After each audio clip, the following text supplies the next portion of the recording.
Vi sitter här på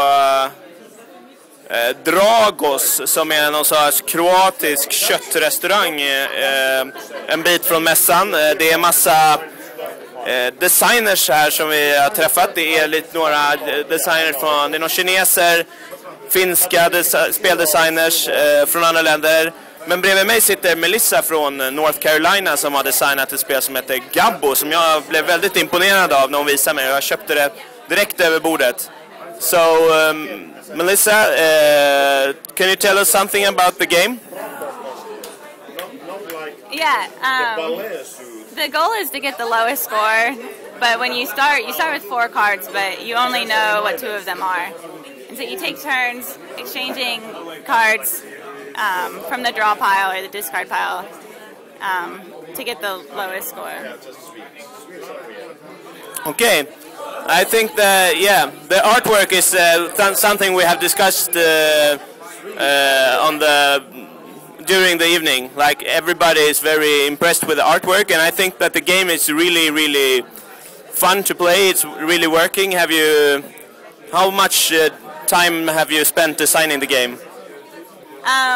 Well, not very long designing it, but we played it between my friends and I for about a year and a half. Maybe more than a year and a half, being just addicted to it, and then we decided to go ahead and make it. So you didn't make it to publish it? That was not the intention originally? No. Okay.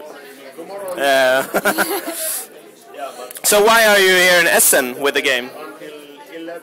Well, it's been doing really well. It's only been out for a few months, but it's already doing so well that I wanted to come here and see how it would do in Europe. Do you consider yourself a game geek?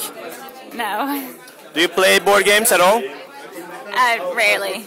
Rarely? Yeah. Okay, but many board game geeks that are aspiring designers, they will be very, what's it called, envious of you, don't you think? Has anybody been irritated with you being successful with this game without even being a board game geek? Well, I think more of it is, it's more business than design for me, because it was really scary to go out into something that I've never done before and to put the money into it and the time. So to me, that was the hardest part about it, not the designing part. Okay, so how is the mess Essen for you? Do you enjoy yourself? Yeah, it's really good. Yeah. Okay, have you been around, or have you just been in your booth? I've been around a little bit, mostly before it opened. I was able to visit a lot of the smaller companies, but mostly I've been in my booth. Okay, so you haven't seen any others games? Yeah, I have. Okay. Do you think you will come more years? I hope so. I really want to. So you think you might design more games? Maybe. I think... A Cabo 2? We'll see, just because this one was an accident, more or less. I'm not sure. It depends on if another game comes to me. But I think the next game we'll try to license one. Okay, the publishing bit was not... was it hard to publish the game yourself? Yeah. But I feel like now that I've done one, the second one will be a lot easier. How big is the print run? 5,000. 5,000, and how many have you sold? Almost 1,000. Okay, that's good. Yeah. In the past 3 months. So. Okay, so you've been to Gen Con and Origins. That's the two big conventions in US. Are you planning on going more conventions there? I think the next one is going to be the New York Toy Fair in February. Okay, so you have a booth there? Not yet. Not yet? You're I'm going to be sharing a booth with somebody.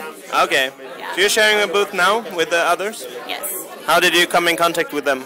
My very first day at my very first convention, I met Johannes from Swan Panasia, and he was the very first person I showed Cabo to ever, and he turned out to be a distributor in Taiwan that bought it to distribute there.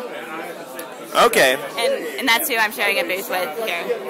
Okay, so I'm looking forward for it. I think you... I lost my words. I hope you become the board game addict after this. It's turning out to be that way. Yeah, that's good. Okay, so thank you very much, Melissa. Thank you.